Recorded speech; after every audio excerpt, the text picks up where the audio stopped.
Hey guys, welcome back to my channel. I know it's been a really long time since I've done a video on Love Island, but I felt like this was the right time to come back. I was really reluctant because I don't want to make it seem like my channel is only about that, but I am really in love with the show, so let's get into it. It is about week 4 now, and a lot has changed since the first episode. Trey, the colorist, as we call him, is gone. Jeremiah, the man who stupidly snubbed Justine, is gone. Rachel is gone. A lot of the black people are gone, but Justine and Caleb are here for the win, but I do love them. Kirsten is single right now. Connor is single. Mackenzie is with Jalen. I'm trying to remember everybody's names. Moira is being Moira. I don't know. I've had a weird feeling about her since she flipped on the whole James situation. Don't really know what's going on. Now she was crying this episode. We'll get to that. Unless I've skipped some couples that are irrelevant. Cely and Johnny. I am very active on social media talking about the show and the couples and how I'm confused about it. So let's get right into it. At the very beginning of the episode, the recoupling happened. It took almost all the whole hour of the recoupling, but I guess it was necessary because we were left hanging on the last episode. Moira picked Aaron. Is that what it is? Again, irrelevant, boring, don't care about them. And Calvin came out with Cher. I think Justine was next. Super happy that Caleb and her came out. I was so happy for them because, again, like, black love. Yeah. Simple as that. Kirsten decided to stand with Carrington, even though we know Carrington is a manho and was never going to be checking for her in the first place. And he came with his girl, I think it was Laurel, whatever. That was really strong of her to decide to stay with him, even though they committed to being friends beforehand. That's her business. And then we slowly started to wind down. Cely was really like confused about the Johnny situation and hoping that he stayed true to his word, even though we knew he was a dog and used to go outside. She was super nervous about it. He came in, homeboy sat next to her and was like, oh, I have stuff to tell you or something. And it's like, I guess in the way of how the show goes, that was not gonna be the time or place for him to discuss everything. While they're waiting for the other couples, he had to wait. And then, so she was kind of reluctant about it, as she should be. And then later on was Mackenzie, and I was actually really like 50% thinking she was going to pick Connor, but then chose the Jalen, even though I know they had their connection. I know that they're really committed to each other from all of 2 days that they were, smitten. And I felt for Connor. I actually started like crying. I'm sad to admit that, but like I felt super bad because yeah, like after all that emotional roller coaster they had to go on and homeboy coming in with that little teddy bear and things just for him to see homegirl with that new guy, who again might want a dip from her after seeing the end of the episode. So Connor comes in single, upset, and he gave his speech. I think she gave her speech as well, just for picking that guy. And oh yeah, production was pretty crazy about the whole Carrington thing. He came solo, and I was like, I was literally like, oh my god, Carrington is with, and then 10 seconds later, Laurel popped up, and I was like, production is insane that they had that whole little 10-second little gap for me to think that he was coming down for Kirsten when he obviously wasn't. Everyone I know was anticipating to see Toyota, Hyundai, whatever we're calling Mercedes on the internet to come down with him for that drama, but now there's drama with Cher, which we don't need. The couples are done. Whatever. All the guys go to support Connor. I do feel bad again. I was sad for him, so as a whatever, should go support him. But then here goes Johnny telling him, I'll never, or I think Johnny was saying that, like, I'll never understand why she did that. She's wrong for that, this and this. Homeboy, were you not just macking on homegirl multiple times from what the camera showed us? There was probably more than that. Then Johnny, weren't you just macking on that girl multiple times, even though Cely did nothing? And here you are trumping on Mackenzie, not knowing exactly what went down. But again, just because you picked Cely doesn't mean you really picked her when you were making out with that girl over and over inside the house. Like, you're stupid. So they're all comforting him as bros do, whatever. And then I think the girls were trying to comfort Mackenzie, and they're like, oh, it's okay. I was literally sitting there like, okay, let's keep going. I want to see more couple things. That's when like some of the couples are like, hey, can we like discuss things? Can we talk about this later? And again, like, I don't think really closure, I mean, yes, closure might be needed because they are living amongst the same house. So it's like a public breakup that you can't run away from, because even if like you break up, you're still sleeping in the same bedroom, you're seeing your person in the same bedroom while you're there, maybe not in a couple and you're single. So it's very different than the real life, obviously, also as reality TV. But so I do get that they need to talk, but sometimes I'm like, what do you need to talk about? So Johnny decides to take Cely to the side to try and get his sins out or whatever relevation he needed to do. And he's like, Cely, I have something to tell you. And she's like, well, I hope you didn't oh yeah, and I think that's what happened too. She was like, earlier, she's like, I hope you didn't kiss anybody outside of challenges or something. And he's like, I did. I think he confessed it before, but whatever. And he's like, I did kiss somebody. She came on to me. Yes, she did. She did come on to him because she put her leg on him and was like, oh my God, the things like, it was disgusting. I didn't want to reenact it. It was embarrassing. So Mercedes is coming on to Johnny in a gross way, whatever.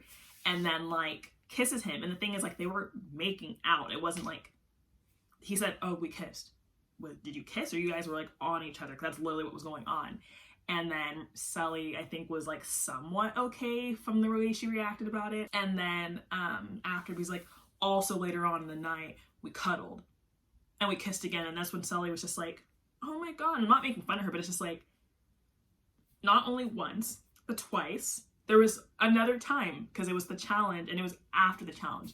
And I'm just so mad because in Love Island UK, when like stuff happened in Casa Amor or whatever, they like had, because they have the footage, it's TV, they sent the videos to the girls and or vice versa. And I'm so mad that they didn't send the videos to her. Maybe that would have changed things, or maybe production doesn't want them to break up. I don't know.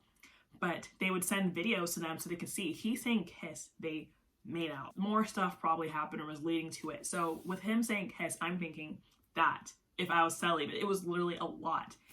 And the guys were looking at him like when he was kissing her, like it was a lot. So they were even just kind of like, considering how much you're talking about Cely, that's success. And rightfully so, Cely starts crying and like saying how stupid she feels because she wishes she maybe would have given the other guys that were in the villa a chance. And he's just like, I don't know what you want me to do. And like, he was just acting so, like he was gaslighting her completely. It was so bad. It just didn't make sense. I don't know if it's because of the TV. I don't know if they were chopping it up. But when he spoke to her and she was trying to talk back and saying like how she felt, he was just almost making it seem like her feelings were invalid, that she didn't have the right to be sad. Like, I know that's not necessarily what he was saying, but he was just acting so weird about like, I didn't expect her to be this mad. I didn't know she was going to act like this. I didn't know it was like, but what did you think? Especially now that you've heard that she didn't do anything, what were you also expecting? So weird. I don't understand men.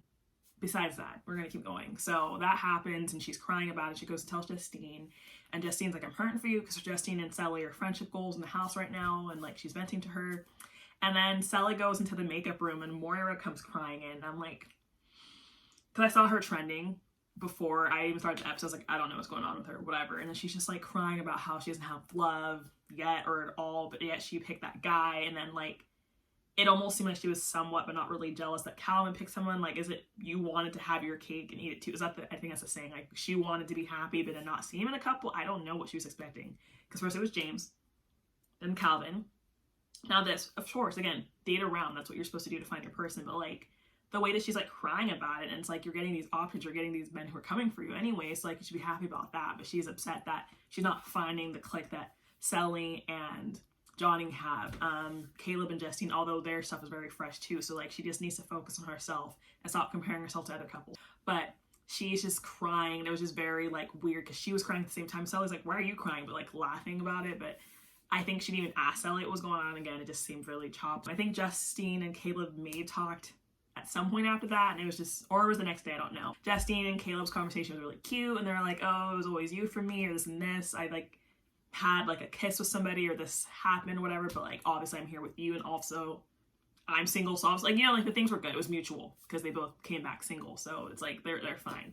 I mean, Caleb did admit that Cher was like an interest for him, and so now I guess now Justine's like, well, frick, because the girl that you were into is now in the house. It's different if she wasn't there, like the Mercedes situation. Everyone goes to bed. I'm trying to think more into order. So Moira's acting weird, and the whole house, from what I see, is like, even Aaron's like, you need to stop forcing this. Like, you're trying to like push something that's not there. You're like, I don't know like what you're getting mad about. At least that's how I see it. I feel like it's kind of just like question mark, like this is too much. Mackenzie and Connor talk, and it was kind of like weird because she's like, this is the closure we needed, but he was like, they were holding hands, which is kind of like not friend, platonic kind of thing. So I was like, you should have left that boundary there, but whatever, do your thing. Jalen, so he came in saying Moira was like his type to teen, like that's who he's going for. Then ended up going for Mackenzie because maybe that's just what happened, like maybe attractions. And then now he's spending like a lot of time with Kirsten in front of Mackenzie and also in the background. I'm not saying like there's cheating, there's no one really committed at this moment, But it's like, Jalen, like, what are you trying to do? It's kind of confusing. I'm here for the drama because, again, I'm really interested in the show, hence this video. But I'm like, where is that going to go? It's kind of like interesting. Mackenzie's already peeping in. Carrington, I don't have anything to say about him. I'm not really that interested in his relationship or invested in it. Caleb saying all the right things to her, which is what I'm really happy about, saying like, no, you're it for me. And Cher, I would ghost her if this is the real world, allegedly. Justine talks to Cher and she's like, hey, so Caleb told me that he wouldn't have talked, or he doesn't want to talk to you anymore. And Cher is all like, you know, he didn't tell that to me. And she's telling her little voiceover thing that she would pursue what she wants and she's going to do what she wants. I'm like, leave them alone. They're happy. Like, you came with Calvin, or you let that interest happen. Y'all don't even look compatible in the first place. So whatever, stay in your lane, Cher. Even though she's really pretty. So again, Calvin and Cher don't really have much to say about them. Moira have nothing to say about her. Mackenzie and Jalen, like, they did look kind of compatible and whatever, and things seemed kind of cute, you know, in the last 4 or 10 episodes of Casa Amor. That lasted too long for me. So Mackenzie and Jalen, we'll see what happens with that. But she's getting all jealous now because, yeah, he is talking to Kirsten and everybody else except her from what the camera is showing us. So I do get her being mad, but we'll see how that plays out. I might end up pushing him away. And then towards the end of the episode, it shows Cely and Johnny finally having a conversation, and Cely's like, oh my god, I was just so mad, but like now I'm like, we needed that. That makes me show how much like I'm for you. And then Johnny's saying that Casa Amor was a challenge. That's a challenge that they need. Like, just shut up. They're back together again from what we're seeing. I'm low-key hoping that they send like a video of what happened to her so she can actually see it, or I'm hoping one of those challenges where they read the tweets from the fans and people are like, hey, like, Cely, it wasn't a kiss, it was like a full mac on, so she kind of has like a better image. I don't know if it would change her feelings towards him if it's way long down the line they actually get like boyfriend, girlfriend. Who knows, but I'm really hoping for that to happen soon in one of these little fun challenge episodes. I'm really happy that this episode was 2 hours long because the last episode made me so mad because it was a whole hour of a whole, like, it was leading up to something just to be like, sorry, on Sunday we're gonna have this episode. I'm like, you guys could have just cut that whole episode out. It was a big filler episode. CBS, you pissed me off last Friday, but whatever. Hopefully everyone enjoyed this video. I was kind of just giving a summary and giving my opinion on it. I don't think anyone's going to come back to the Village. You know, sometimes they bring them back because COVID. I feel like that'd be really complicated because there'd have to be like a 2-week quarantine bubble thing again, and then asking like for people to like vote in again. They'd have to fly. Like, I feel like that'd be very confusing. I kind of like where it is now. They obviously probably have new Islanders waiting in the hotel already, or however they're doing it for this season. But yeah, I'm not really hoping for old people to come back. I'm already over all of them. Tell me what you guys think of this video and what you think of Love Island if you're watching it. So yeah, I'll see y'all next time.